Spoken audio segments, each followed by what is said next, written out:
Hello students, in this lesson we are going to revise Unit 8 together. It's about household chores. Now look at the picture. The sticks that you see in the picture are called chore sticks. Have you ever heard of the chore sticks? I hope you all help your parents with the housework. If not, perhaps this week you can make some chore sticks and start helping around the house.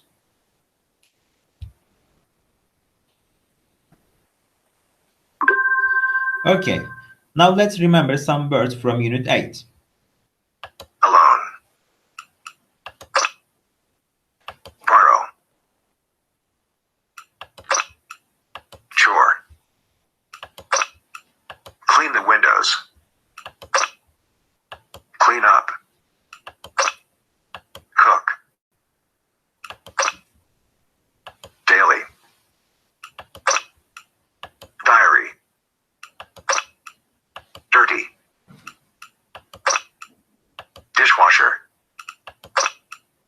Do the grocery shopping. Do the laundry. Dry the dishes. Dust. Empty the dishwasher. Feed the dog. Floor. Furniture. Garbage. Hang out the clothes. Housework. Husband. Iron. Keep a diary. Load the dishwasher. Make the bed. Mop the floor. Mow the grass.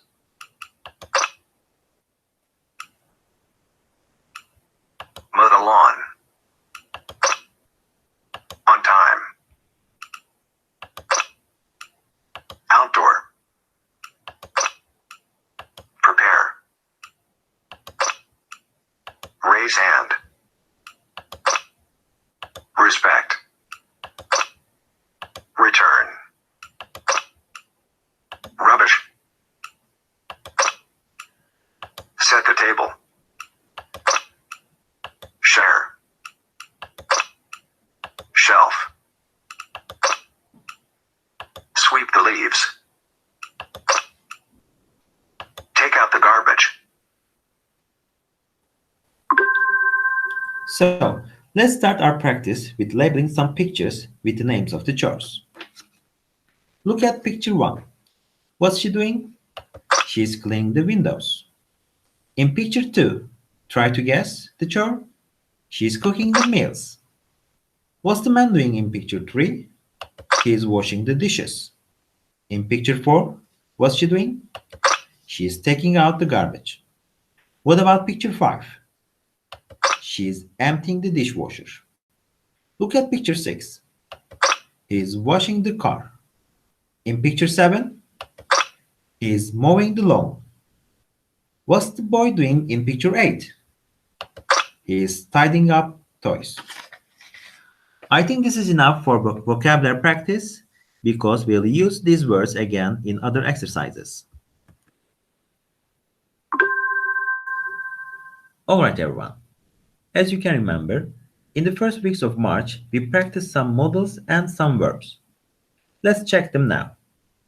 Must, mustn't, have to, has to. Please follow the rules with me while I read them. We use must to express obligation. For example, you must tidy up your room. This is your obligation. We use mustn't to express prohibition. For example, you mustn't run in the corridor. This is a prohibition. We use have to or has to express obligation. For example, you have to work hard or she has to wash the dishes. Here, these actions are obligations. Some other examples. Do you have to do the housework? Or does he have to pay the bills? These questions Ask about obligations. Let's look at the exercise now. According to the table, we are going to complete the sentences. Let me open the first one as an example for you. Betty is responsible for vacuuming the floor. Let's check the chart. The picture and the sentence match. Number 2. What is both Jack and Steve's duty? Let's see. Yes. Look at the chart and check your answer. Number 3. Anne is in charge of what? Yes. Anne is in charge of only one thing, feeding the dog. Number 4. Steve has to do something, but Jack doesn't. Is it sweeping the leaves? No, it can't be. So, other option is doing the laundry. Number 5. Anne shares a chore with whom? Let's see. Anne shares a chore with one person and it is Jack.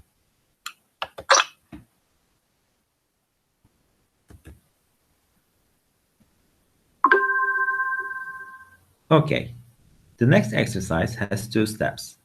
First, we'll match the phrases, then we will make sentences. Let's start matching the phrases. Number 1. Clean the windows. Number 2. Dry the dishes. Number 3. Water the plants. Next one. Do the ironing. Number 5. Set the table. Number 6. Make the bed. Number 7. Mop the floor. And number 8.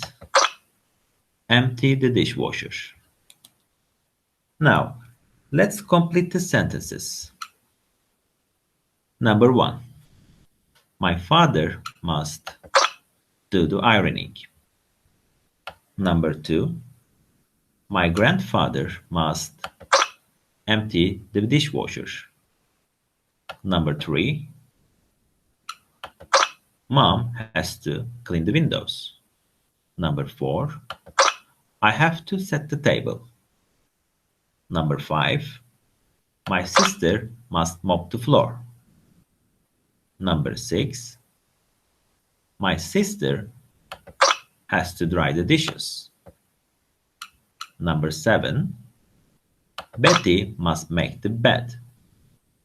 Number 8. My grandmother has to water the plants. Let's go on with the next exercise. Here, we will complete a text according to the pictures given.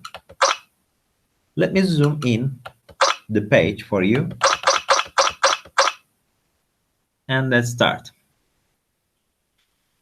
Hello, my name is Betty. My family and I had a tiring weekend. On Sunday, my grandparents came to visit us.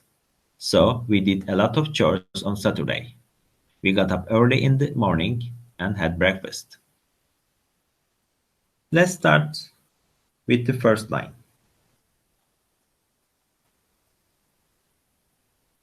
Each line has 2 pictures. My mother vacuumed the floor and dusted the furniture. I was responsible for what? For doing the laundry and doing the ironing. What about my father? My father washed the car and watered the plants. What did David do? My brother David cleaned the windows and took the dog for a walk.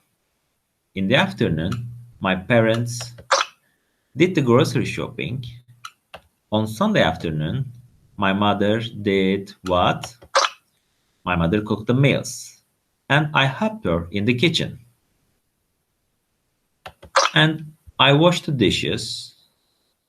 My father did. My father took out the garbage. In the evening, My grandparents came and we had a big dinner together. We were tired, but we had a great time with them.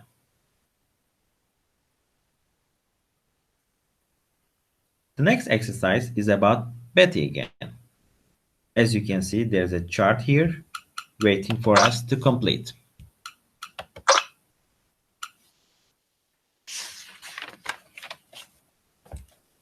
Look at the example. Last weekend, Betty was responsible for laundry.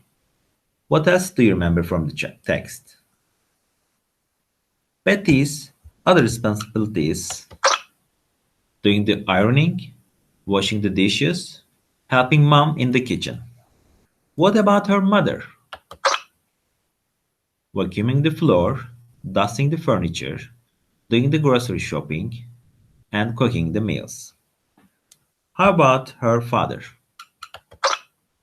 Washing the car, watering the plants, doing the grocery shopping, and taking out the garbage. And how about her brother David? Cleaning the windows and taking the dog for a walk.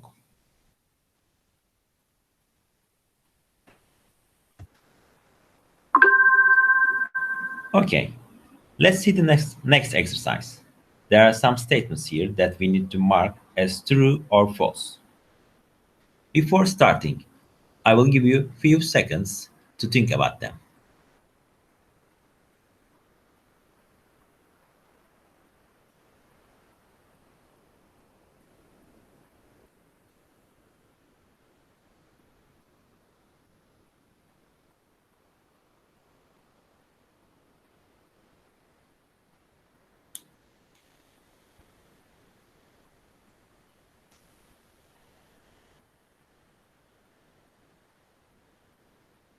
Let's start with number one.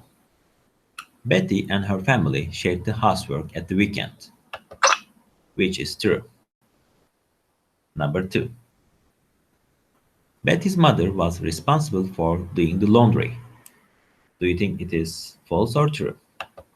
Of course, it is false because it was Betty's job.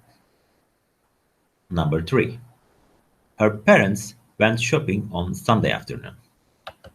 It is also false because they went shopping on Saturday. Number four. Her mother cooked the meals on Sunday. That is true. Number five. Watering the plants was her father's responsibility, which is also true. It was stated clearly in the text. I guess this is enough about Betty and her family. We learned too much about them. Let's move to the next exercise now.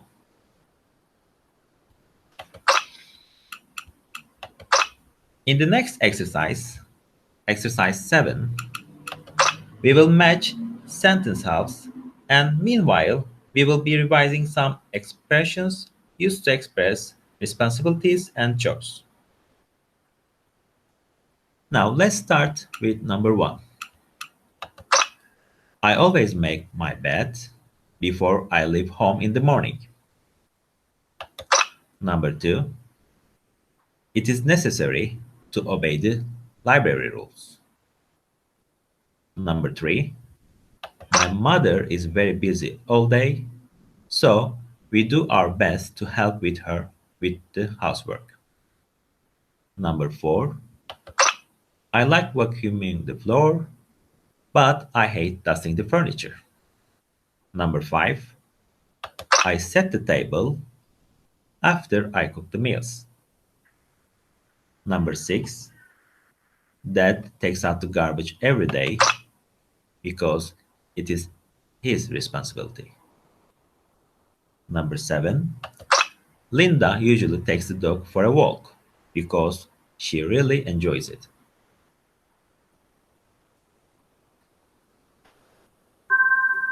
Probably you have noticed the linking words that have been used to combine the sentences, like so, because, but, before, and after. Please remember that we have learned about them in the previous lessons. If you don't, please revise and practice. Now, We will continue with our last exercise. Let me open the page for you.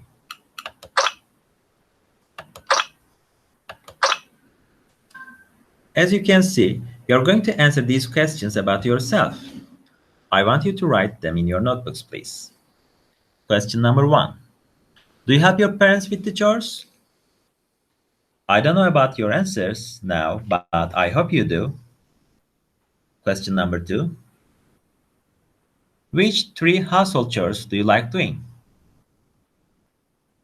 Well, I can't think of any, but maybe you do, so please write it down. Question number 3. Which 3 household chores do you hate doing? Well, my list is long, but it's not about me, it's about you. You write them down. Question number 4. How often do you tidy up your room? This one is important. I do it every day. I hope your answer is the same. Question number 5. Who does the grocery shopping in your family? In my case, it is me.